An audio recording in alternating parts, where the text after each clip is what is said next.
नियमित कर्ज भरलेलं असलं तरी सुद्धा तुम्ही नियमित कर्जदार म्हणून 50,000 रुपयाला पात्र होता। आता त्या जाचकाठी वाढवल्यात, किमान 4 वेळा तुम्ही नियमित कर्ज भरलं पाहिजे अशा प्रकारची अट टाकलेली आहे। आणि त्याचा परिणाम म्हणून या वर्षी तर नव्हे 2028 पर्यंत त्यांना नियमित कर्ज भरायला लावलेलं आहे। म्हणजे त्याच्या नंतर त्यांना कर्जमाफीचा हा 50,000 रुपये प्रोत्साहन अनुदानाचा लाभ मिळणार आहे। अशा शेतकऱ्यांची संख्या ही 23,63,000 आहे। या दोन कलमांची जर बेरीज केली म्हणजे 12,71,000 जे 2019 ला पात्र होते आणि 23,63,000 जे 50,000च्या आत त्यांना प्रोत्साहन अनुदान मिळणार आहे, नियमित कर्जदार आहे, त्यांची बेरीज होते 36,34,000।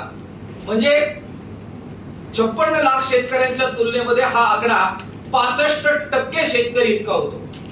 यांना अटी शर्ती लावल्यामुळे त्यांना लाभ मिळणार नाहीये किंवा कमी लाभ मिळणार आहे किंवा त्यांना अटी शर्तीमध्ये गुंडाळून टाकण्यात आलेले।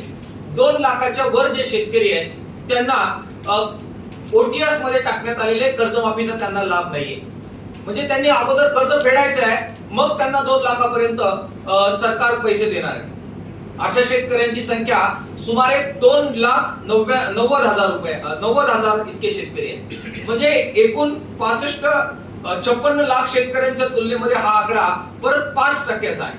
म्हणजे मगाशी सांगितले ते 36,34,000 शेतकरी एकूण लाभार्थीच्या तुलनेमध्ये 65% आणि हे 2 लाखाच्या वरचे शेतकरी जे 2,90,000 आहे ते 5% शेतकरी, दोघांची बेरीज केली तर 70% असे शेतकरी आहेत ज्यांना अटी शर्ती लावल्यामुळे कर्जमाफीच्या मध्ये अत्यंत जुजबी लाभ मिळणार आहे। खऱ्या अर्थानं ती कर्जमाफी त्यांना मिळणार नाही। या व्यतिरिक्त सरकारने अजून काही सेक्शन्सवर अजून अटी शर्ती लादलेल्या आहेत। उदाहरणार्थ जे साखर कारखान्यामध्ये काम करणारे कर्मचारी आहेत, कर्जमाफीतून वगळलेले, 25,000 रुपये तुम्हाला वेतन मिळतं, तुम्हाला कर्जमाफी नाही। हंगामी कर्मचारी जे 3-4 महिने कारखान्यात काम करतात, त्यांना जर 3-4 महिने जरी काम करत असले त्यांना कर्जमाफीतून वगळलेले आहे। साध्या सूतगिरणीमध्ये काम करणारे कर्मचारी, दूध संघात काम करणारे कर्मचारी, एसटी महामंडळात काम करणारे कर्मचारी, वीज महामंडळात काम करणारे कर्मचारी यांना का वगळताय तुम्ही? त्यांना वगळण्यात आलेले। शिवाय लोकशाहीचा अत्यंत संकुचित अर्थ घेण्यात आलेला आहे। तुम्ही पंचायत समिती जिल्हा परिषदेमध्ये निवडून आलेला असाल की तुम्ही लगेच कर्जमाफीतून वगळण्यात आलेले।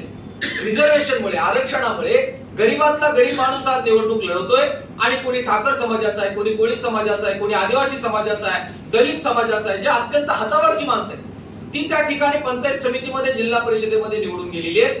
तुम्ही ज्या अर्थी तिथून निवडून गेले त्या अर्थी तुम्ही श्रीमंत आहेत, सक्षम आहेत, तुम्हाला कर्जमाफी नाही असा प्रकारचा अर्थ काढणं हा लोकशाही अजिबात न समजल्याचं द्योतक आहे।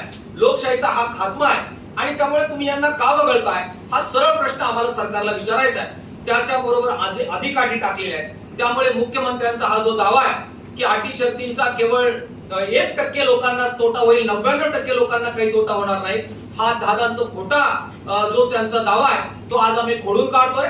आमचा मुद्दा चुकीचा असेल तर मुख्यमंत्र्यांनी खुली चर्चा करावी, याच्याबाबत स्पष्टीकरण द्यावं। ते आचारसंहितेच्या आड लाभतायत, ते म्हणतायत आम्ही स्पष्टीकरण द्यायला तुमच्या पुढे येणार नाही, कारण आचारसंहितेची अट आहे। कसली आचारसंहितेची अट? नवीन योजना असती तर आचारसंहितेची अट आपण मान्य केली असती, मात्र ही योजना अगोदर डिक्लेअर झालेली आहे। ती सरकार सत्तेवर आल्या तुम्ही डिक्लेअर केली, त्यानंतर त्यासाठी आर्थिक तरतूद तुम्ही केलेली आहे। ज्या योजना अगोदर डिक्लेअर झालेली आहे, ज्या योजनेसाठी आर्थिक तरतूद झालेली आहे ती जुनी योजना आहे, तिला कोणत्याही आचारसंहितेचा अडसर येत नाही। परंतु या प्रश्नांची उत्तरं मुख्यमंत्र्यांकडे नाहीये।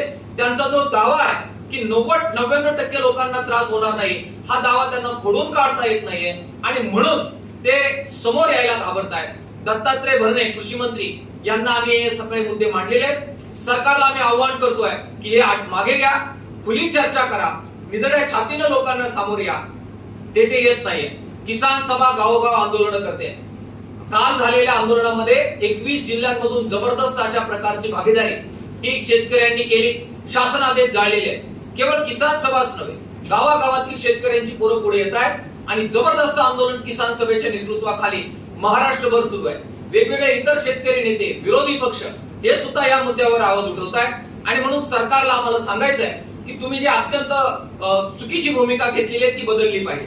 शेवटचा एक मुद्दा या संदर्भामध्ये ज्याचं उत्तर देवेंद्र फडणवीस साहेबांनी यांनी सरकारने दिलं पाहिजे. शासन आदेशात ते म्हणाले कर्जमाफी का करतोय, ते म्हणाले की मोठ्या प्रमाणात जी अतिवृष्टी झाली, नुकसान झालं, त्यामुळे शेतकरी तोट्यात आला, म्हणून आम्ही कर्जमाफी करतोय. स्वागत आहे. शासन आदेशाचा पहिलाच पॅराग्राफ आहे, उद्देशच कर्जमाफीचा आहे. मग 2019 मध्ये ज्या शेतकऱ्यांना कर्जमाफी दिली त्यांच्या शेतावर पाऊस पडला नाही का 2025 मध्ये, हा आमचा सवाल आहे. केवळ 2025 मध्ये नव्हे, 2019 नंतर आतापर्यंत 2026 पर्यंत 7 खरीप हंगाम झालेले आहेत. आणि प्रेस नोट मध्ये आम्ही त्याचं जे काही निवेदन दिलेलं आहे, आज आम्ही सरकारला कळवलंय, या 7च्या 7 खरीप हंगामामध्ये मोठ्या प्रमाणात नैसर्गिक आपत्ती आलेली आहे. 2025 ची आपत्ती तर महाभयानक होती. शेती वाहून गेली, पिकं वाहून गेले, कापूस वाहून गेला, सोयाबीन वाहून गेलं, गोठे वाहून गेले, हे सगळं वाहून गेलेलं आहे. आणि मग त्याच्या अगेन्स्ट मध्ये दिलेली ही कर्जमाफी आहे. मग काही सरकारने निसर्गाबरोबर काही करार केला होता की नैसर्गिक आपत्ती ही 2019 ला ज्या शेतकऱ्यांनी कर्जमाफी घेतली त्या 12,71,000 शेतकऱ्यांच्या शेतावर आपत्ती येणार नाही, असा काही करार झालेला आहे का कोर्टामध्ये? हा त्यांचा युक्तिवाद टिकणार आहे का? त्यामुळे तुमचा जो उद्देश आहे नैसर्गिक आपत्तीत शेतकऱ्यांना हे देण्याचा, त्याच्यामध्ये 2019च्या शेतकऱ्यांना वगळणं हे बिलकुल लॉजिकली बसत नाहीये. जे नियमित कर्जदार शेतकरी आहे, असा काही करार झालेला आहे का निसर्गाबरोबर की 23,63,000 शेतकरी जे नियमित कर्जदार आहे त्यांच्या शेतावर पाऊस पडलेला नाही, असं काही झालेलं आहे का? झालेलं नाही. आणि त्यामुळे देवेंद्र फडणवीसांनी या सगळ्या गोष्टींचा पुनर्विचार करावा ही अत्यंत कळकळीची विनंती आम्ही या संदर्भामध्ये करतोय. देवस्थान इनाम जमिनीच्या बद्दल गेले 12-13 वर्ष आम्ही सातत्यानं लढतोय. त्याच्याबद्दल कायद्याचं प्रारूप तयार करून काही मुठभर लोकांच्या हितसंबंधासाठी तुम्ही तो माघार घेतलेली आहे. संतापजनक गोष्ट तुम्ही केलेली आहे. पीक विम्याचे स्ट्रिगर हे तुम्ही मागणी असून सुद्धा मागे घेतलेले, त्यामुळे शेतकऱ्यांचं मोठं नुकसान झालेलं आहे. पेसा मोबिलायझर ज्याच्यामुळे सरकारी योजना आदिवासींपर्यंत पोहोचत होत्या, 3,000 पैकी 2,000 पद तुम्ही रिक्त करायला निघालेले आहेत. हे अत्यंत संतापजनक मुद्दे आहेत. याबाबत किसान सभा सरकारला आव्हान देते आहे की तातडीने याच्यावर निर्णय करा.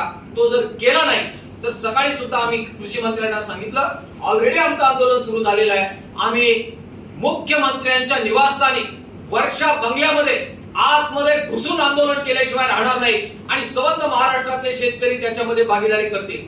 आज कायदा सुव्यवस्थेची परिस्थिती निर्माण झाली, जेल तुरुंग लाट्या काट्या खायची वेळ आली, तरी त्या खायची तयारी ही किसान सभेने ठेवलेली आहे.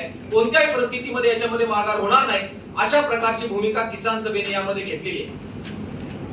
देवस्थानच्या बाबत आणि पीक विम्याच्या बाबत जे आणखीन गंभीर मुद्दे आहेत आमचे पदाधिकारी आपल्या पुढे ठेवतील.